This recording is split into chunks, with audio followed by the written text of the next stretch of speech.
Okay, welcome. I'm in the queue here for another Cube 8-4. I've had a few unlucky ones recently. One where I got started out with a really sweet Storm deck. When I say started out, I mean I got the first 6 picks of it done, or 7. Had a lot of the key cards, and then the client crashed, and by the time I managed to get back online, it was pick 17, so that was quite unlucky. But we're going to see what this one has for us. Alright, well, nothing too powerful, unfortunately. We've got Geist, which can straight up roll a lot of the decks in the format. On the land front, there's we've got Scrubland and Drown Catacomb. They're both fine. In fact, they're both really good.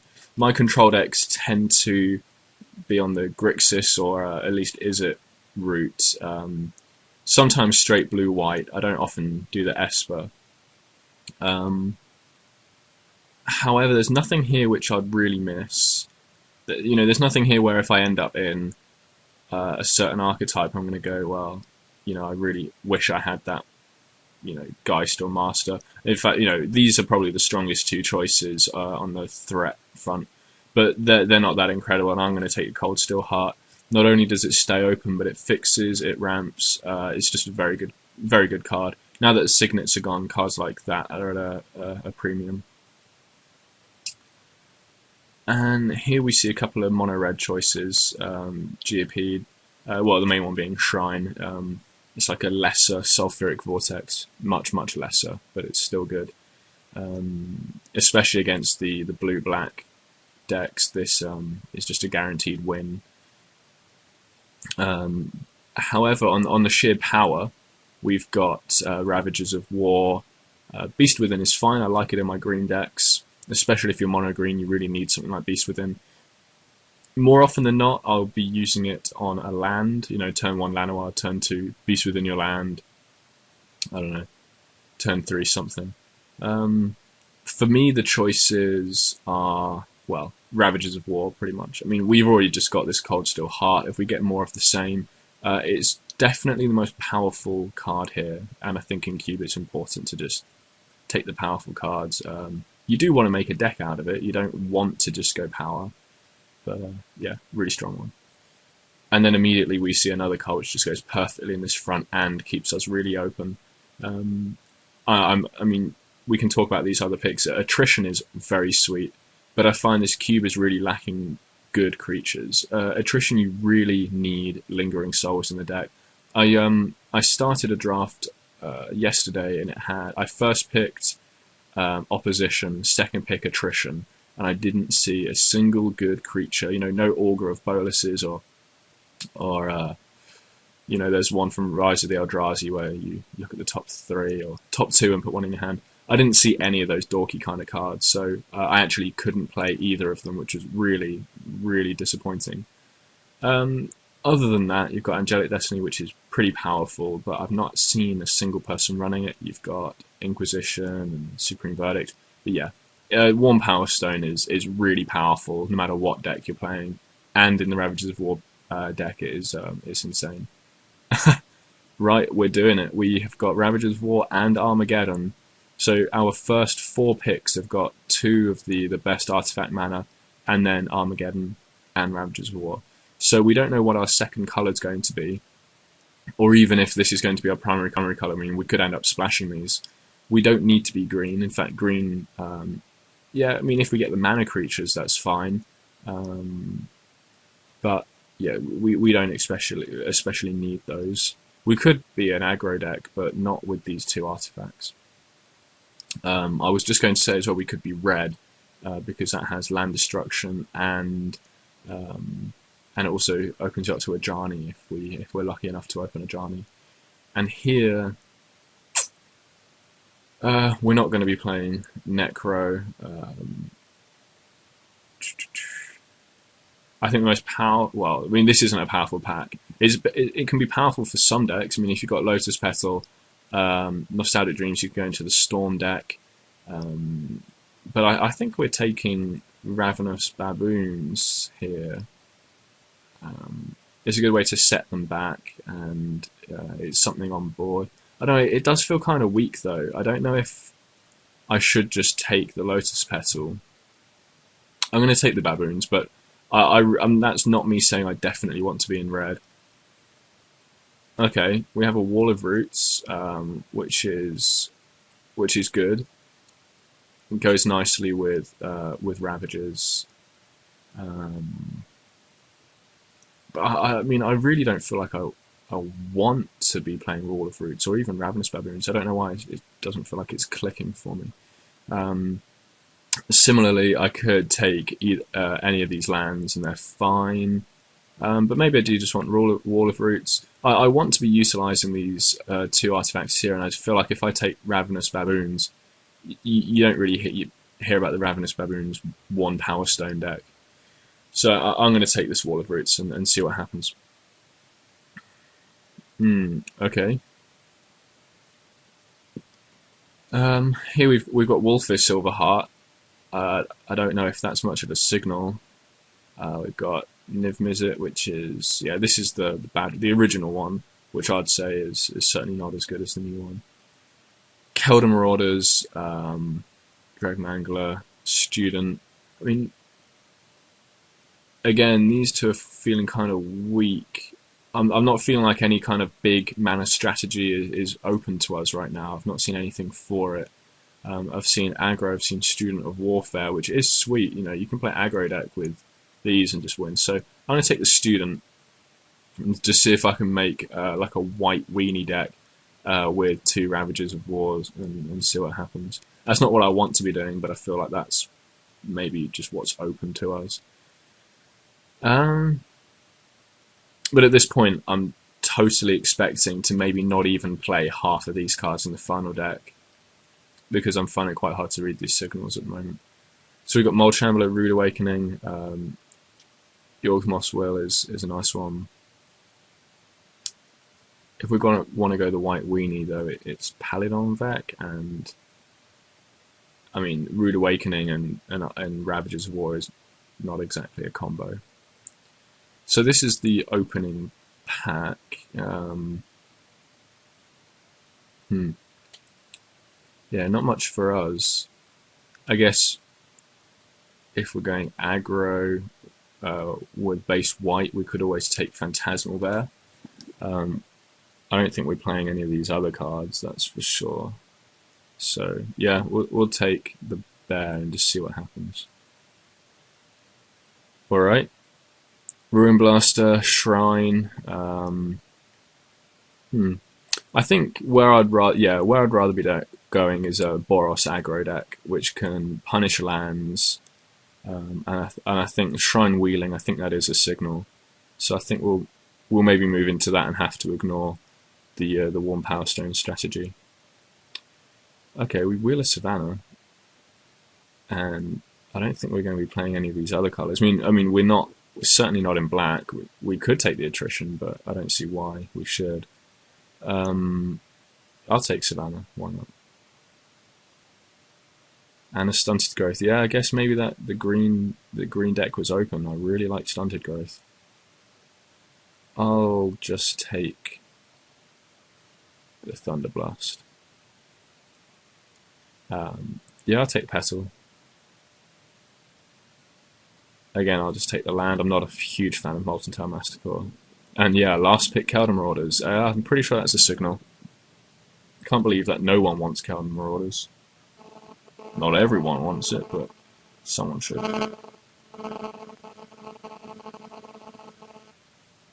And so here we've got not much for the aggro deck. Got Devil's Play, Clifftop, and Arid Mesa. Repeal, Frantic Search, Memory Jar.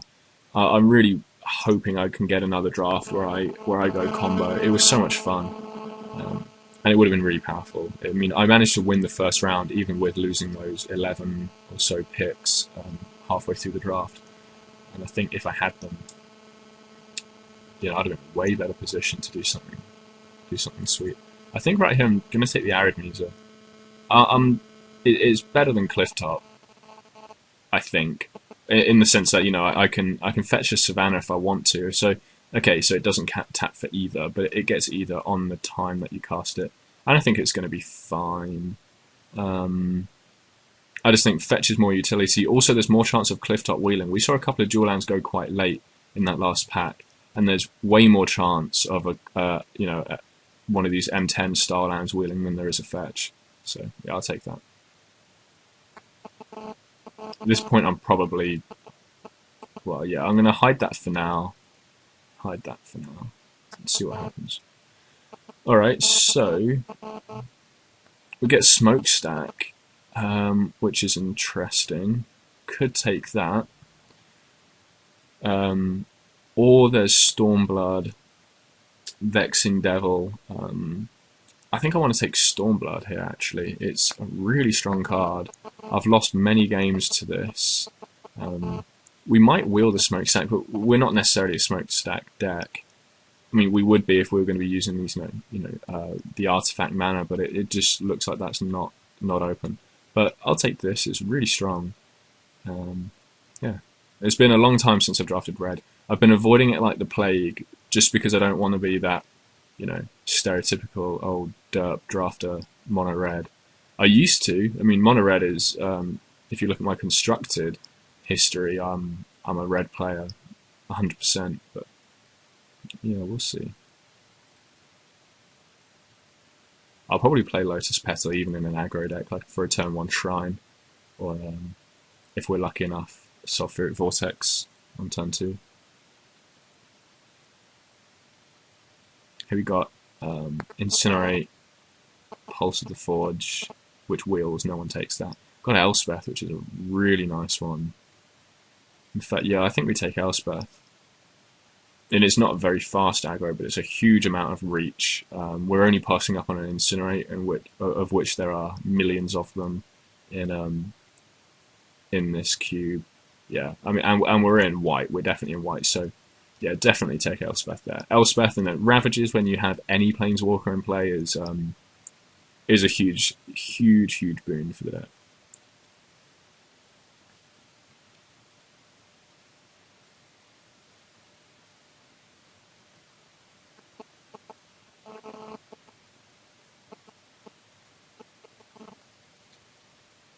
It's taken a minute to come around.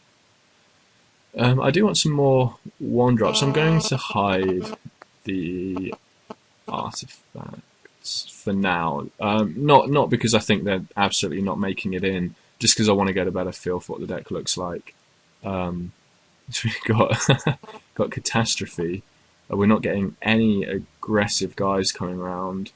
I guess because we weren't taking any real red cards in the first pack, there could be someone to the left of us in that strategy.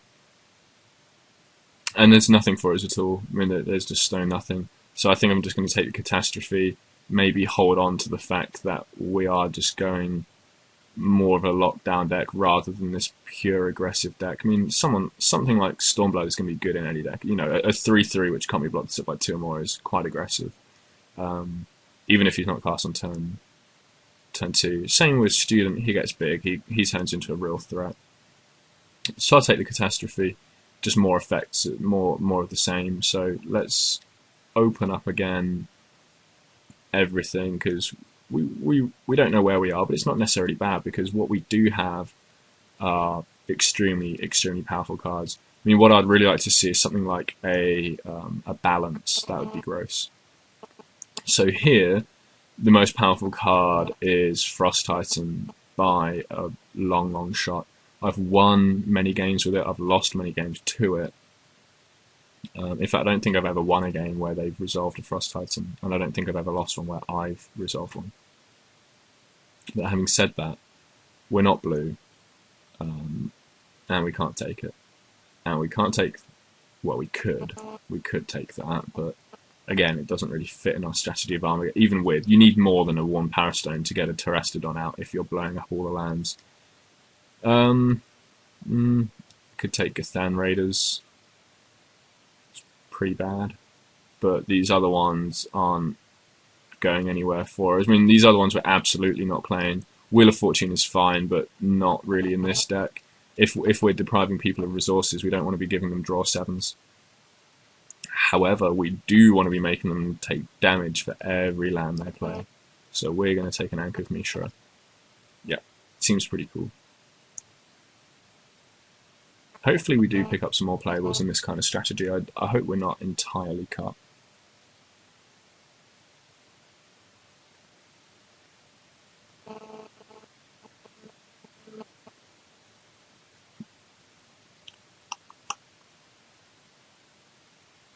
So we are hoping for some kind of clear signal as to whether we are a low curve aggressive deck, or more of a mid-range punish you, play planeswalkers kind of deck. In other words, are we a deck which is going to run Worn Power Stone, Cold Steel Heart or not? We'll probably run the Cold Steel Heart no matter what, but the Worn Power Stone, I don't know. And then, right, see, this is confusing because now we've got all the low drops we could ever want. I mean, I would play that and Zozu and Steplings. I don't know which is the best. I mean, I'm probably taking Zozu just because we've already got Shrine of Burning Rage. So if we could curve out, sorry, not Shrine, Ankh of Mishra. So if we curve Ankh into Zozu and then just Armageddon them, that's something that, well, the game's over. But I would like Steplings and Kargan. Well, Steplings isn't amazing, but Kargan's sweet. Then Kargan isn't great in the same deck as Student, and I'd rather have Student. So yeah, I'm happy with Zozu here. I'm starting to possibly regret taking the Aramisa. I really want that Clifftop Treat to wheel, because now we do actually start. We've got doubles of each. Again, here is evidence that we're probably getting cut. Got Sinkhole, which would be excellent in this style deck, but just not these colours. Yeah, we're not doing Bayou or any of these. The only cards in our colour is Slagstorm, but is Mindstone going to be better? Probably not. I mean, we're probably not running this Catastrophe if the aggro cards come round for us. So yeah, we will take Slagstorm just on the off chance that we play it. Hey, I mean, it's a combo with Paladin, right? So yeah, let's hide that. Alright, so this was our first pack, I think, and yeah, we didn't get anything. We got stone, nothing. I guess we can play this. It's a 1-drop, and it has a possible upside. We certainly don't want it played against us, that's for sure. We don't want them fetching more lands. Yeah, I'm sad to see this Memory Jar wheel. I wish I was in the combo deck.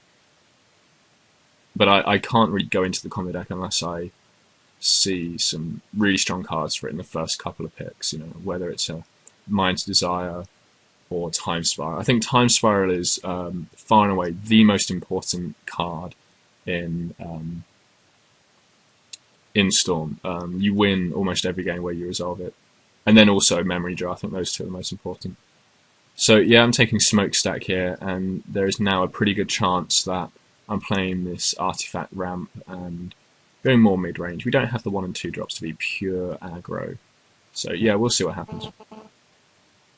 Got one last pack to determine what direction we're going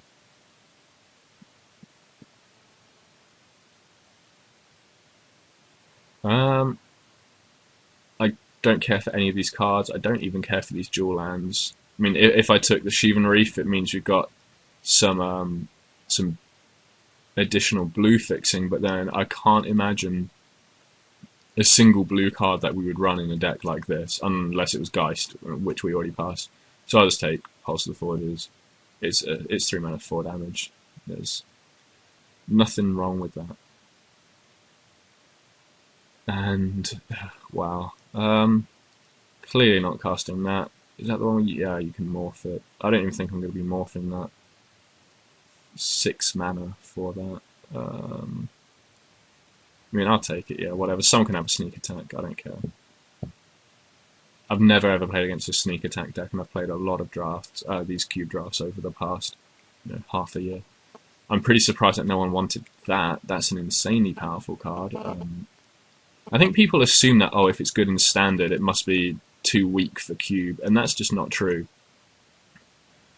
I mean, Hell Riders and things like that. I mean, I'd love for a Hell Rider. I mean, this deck isn't great for it, but I'll still take it because it's going to kill a lot of people. Yeah, whatever. Frenzy Goblin, I might even play it at this point.